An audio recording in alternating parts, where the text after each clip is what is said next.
Haleluya, puji Tuhan, selamat malam, salam jumpa lagi dalam Renungan 79 Keluarga Besar Jemaat KPDI El Shaddai Magelang. Dimanapun kita berada, saya percaya Tuhan selalu menyertai setiap kehidupan kita. Puji nama Tuhan, malam hari ini saya ingin menyampaikan renungan dengan tema Aku Mengasihi Kamu. Kita akan melihat dalam kebenaran firman Tuhan yang terdapat dalam kitab Maleakhi pasal yang pertama ayat 2. Saya akan membaca bagian A saja. Maleakhi 1 ayat 2a. Demikian firman Tuhan. Aku mengasihi kamu, firman Tuhan, tetapi kamu berkata, dengan cara bagaimanakah engkau mengasihi kami? Bapak, Ibu, dan Saudara yang diberkati oleh Tuhan, dari ayat yang kita baca, kita bisa melihat isi hati Tuhan untuk umatnya, yaitu Israel. Dan saya percaya ini juga menjadi isi hati Tuhan bagi setiap kehidupan kita. Bangsa Israel adalah bangsa yang sangat dikasihi oleh Tuhan. Tetapi di dalam ayat ini, mereka sendiri merasa tidak dikasihi oleh Tuhan. Terbukti dari apa yang mereka katakan. Dengan cara bagaimanakah engkau mengasihi kami? Ini adalah satu pernyataan dari orang-orang yang merasa tidak dikasihi.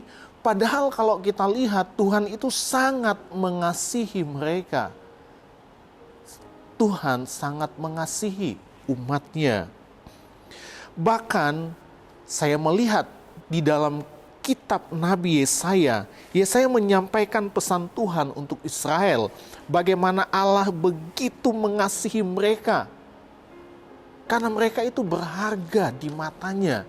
Coba kita lihat dalam Yesaya 43 ayatnya yang keempat. Yesaya 43 ayatnya yang keempat. Oleh karena engkau berharga di mataku dan mulia, dan aku ini mengasihi engkau, maka aku memberikan manusia sebagai gantimu dan bangsa-bangsa sebagai ganti nyawamu. Tuhan sangat mengasihi umatnya karena umatnya itu berharga di matanya. Saya percaya baik bangsa Israel, kita sebagai umat Tuhan, kita berharga di matanya. Namun kalau kita melihat, bukankah kita seringkali sama seperti bangsa Israel? Umat Tuhan yang sangat dikasihi oleh Tuhan. Tetapi tidak sedikit umat Tuhan yang selalu meragukan kasih Tuhan di dalam setiap kehidupannya. Bahkan kita seringkali meragukan kasih Tuhan itu dalam hidup kita. Saya mau katakan, ingat, iblis itu selalu berusaha untuk menggoyahkan keyakinan kita akan kasih Tuhan dalam hidup kita dengan begitu banyak cara. Iblis berusaha untuk mengintimidasi kita, Tuhan gak mengasihi kita. Hati-hati, kita harus punya kekuatan. Firman Tuhan katakan kita harus lawan iblis. Ingat firman Tuhan, Tuhan itu sangat mengasihi setiap kehidupan kita. Saya ingin melihat beberapa poin di sini, bukti Tuhan itu mengasihi kita. Yang pertama, kematian Yesus. Dalam Roma 5 ayat 18, Roma 5 ayat 8 dikatakan seperti ini. Akan tetapi Allah menunjukkan kasih-Nya kepada kita oleh karena Kristus telah mati untuk kita ketika kita masih berdosa. Kematian Tuhan Yesus di atas kayu salib itu menunjukkan kasih-Nya yang besar dalam setiap kehidupan kita.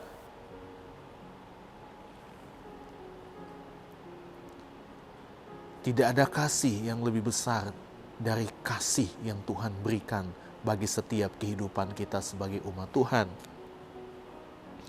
Dalam Yohanes 3 ayat 16, karena begitu besar kasih Allah akan dunia ini, sehingga ia mengaruniakan anaknya yang tunggal, supaya setiap orang yang percaya kepadanya tidak binasa, melainkan beroleh hidup yang kekal. Kita dari kematian Tuhan Yesus Kristus, kita ditebus, kita diampuni, kita diselamatkan. Itu bukti bahwa Tuhan itu mengasihi setiap kehidupan kita. Yang kedua, dari hamba menjadi sahabat. Saya ambil dalam Injil Yohanes 15 ayat 15. Injil Yohanes 15 ayat 15 itu berkata seperti ini, aku tidak menyebut kamu lagi hamba, sebab hamba tidak tahu apa yang diperbuat oleh tuannya. Tetapi aku menyebut kamu sahabat, karena aku telah memberitahukan kepada kamu segala sesuatu yang telah kudengar dari Bapa-Ku. Sahabat di sini menunjukkan kepada sahabat karib. Sahabat yang kuat, sahabat yang sangat lekat, erat. Itu sebabnya saya percaya sebagai sahabat, Tuhan tahu apa yang sedang kita alami di hari-hari ini. Tuhan merasakan apa yang kita rasakan di hari-hari ini. Kenapa? Dia adalah sahabat kita. Dia adalah Tuhan yang dekat dengan kita. Dia Tuhan yang mengerti dari setiap apapun yang kita alami. Itu sebabnya kita bersyukur. Kasih-Nya, kita disebut sahabat. Sahabatnya Tuhan. Yang ketiga, bukti kasih Tuhan. Dia mengajar, atau dengan kata lain mendidik setiap kehidupan kita sebagai umatnya. Di sini bukan berarti Tuhan itu jahat, ya, bukan. Tapi karena Tuhan itu mau kita menjadi baik, menjadi indah di hadapannya. Kita belajar dari bejana. Seorang penjunan dalam dia membentuk bejana, itu enggak semudah itu saja untuk membuat satu bejana. Dia harus ada batu-batu kecil yang harus terkadang rusak, harus dibetulkan lagi, kalau enggak indah harus dibetulkan lagi. Sampai menjadi satu bejana yang indah, yang enak tuh dilihat. Dan itu yang Tuhan mau dalam setiap kehidupan kita. Itu sebabnya kasih-Nya mendidik, menghajar kita untuk menjadi indah di hadapan Tuhan. Itu sebabnya biarlah keyakinan kita kepada Tuhan bahwa Tuhan adalah Tuhan yang mengasihi setiap kehidupan kita. Saya melihat mengapa bangsa Israel itu merasa tidak dikasihi oleh Tuhan. Bahkan kalau saya katakan, mengapa ada banyak umat Tuhan tuh meragukan kasih Tuhan, merasa bahwa Tuhan tuh nggak mengasihi mereka. Kita lihat dalam ada 2 poin. Yang pertama di sini, karena jauh dari Tuhan. Saya akan baca dalam Hosea pasal 11 ayat 1 sampai ayat yang keempat. Bapak Ibu Saudara kasih bisa menyimak di dalam Alkitab. Hosea pasal 11 ayat 1 sampai ayatnya yang keempat. Firman Tuhan seperti ini, ketika Israel masih muda, kukasihi dia.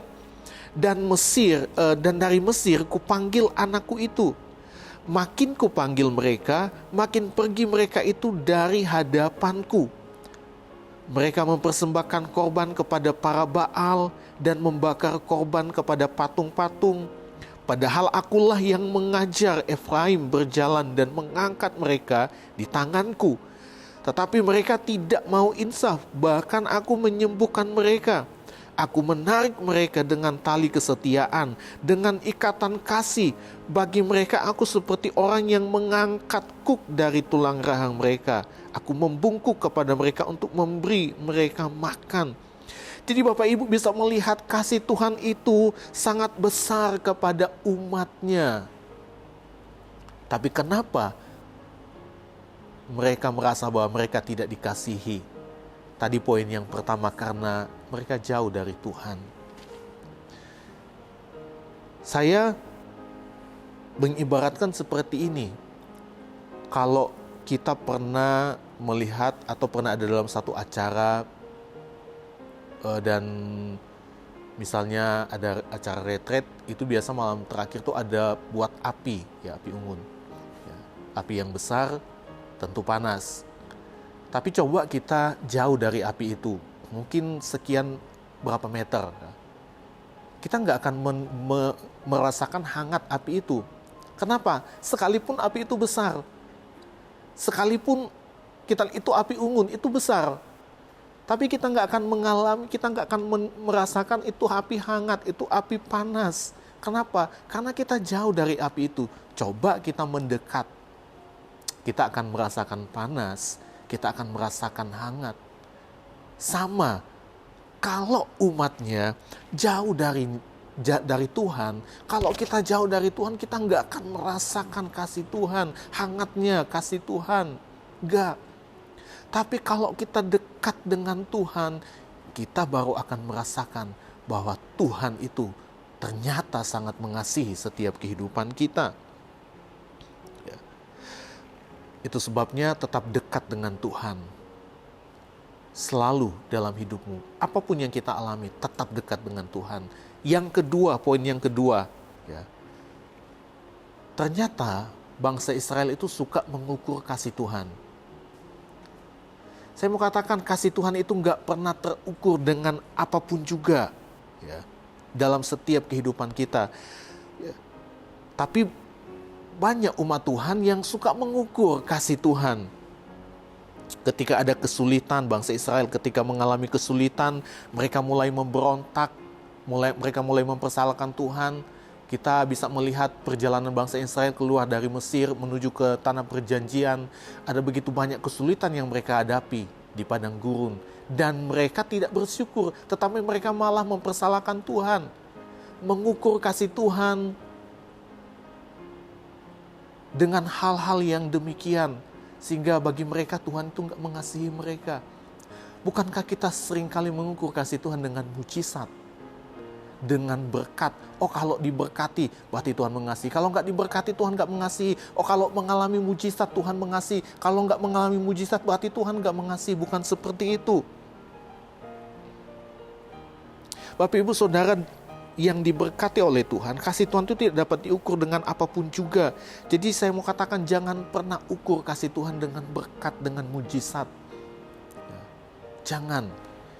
Kita lihat Efesus 3 ayat yang ke-18. Saya baca, aku berdoa supaya kamu bersama-sama dengan segala orang kudus dapat memahami. Kita lihat, betapa lebarnya dan panjangnya dan tingginya dan dalamnya kasih Kristus. Amin. Ya. Kasih Tuhan gak bisa diukur karena kasih Tuhan itu gak terbatas adanya. Itu sebabnya kita bersyukur kita memiliki Tuhan yang sangat mengasihi setiap kehidupan kita. Apapun yang kita alami, tetap ingat Tuhan mengasihi kita. Seperti tema renungan pada malam hari ini. Aku mengasihi kamu. Puji nama Tuhan, biarlah renungan malam hari ini boleh menjadi kekuatan bagi kita semua, dimanapun kita berada. Tuhan memberkati kita. Saya akan berdoa untuk Bapak Ibu Saudara kasih yang ada di rumah. Mari kita tundukkan kepala kita. Terima kasih Bapa kami yang baik, kami bersyukur buat malam hari ini kami boleh kembali untuk menikmati kebenaran firman Tuhan dalam renungan 79. Kami percaya bahwa firman-Mu itu adalah makanan yang sesungguhnya. Firman-Mu itulah yang menguatkan kami menghadapi hari-hari ini. Kami menang bersama dengan firman Tuhan. Itu sebabnya biarlah umat-umat Tuhan yang mendengar firman-Mu malam hari ini, mereka bukan hanya mendengar, tapi mereka menyimpan firman itu, merenungkan firman itu, dan mereka melakukan di dalam setiap kehidupan mereka. Terima kasih Bapa yang baik. Terima kasih buat firman-Mu. Terima kasih Tuhan, kami bersyukur di dalam nama Tuhan Yesus Kristus, Allah yang mengasihi kami. Haleluya. Amin. Puji Tuhan, Tuhan memberkati.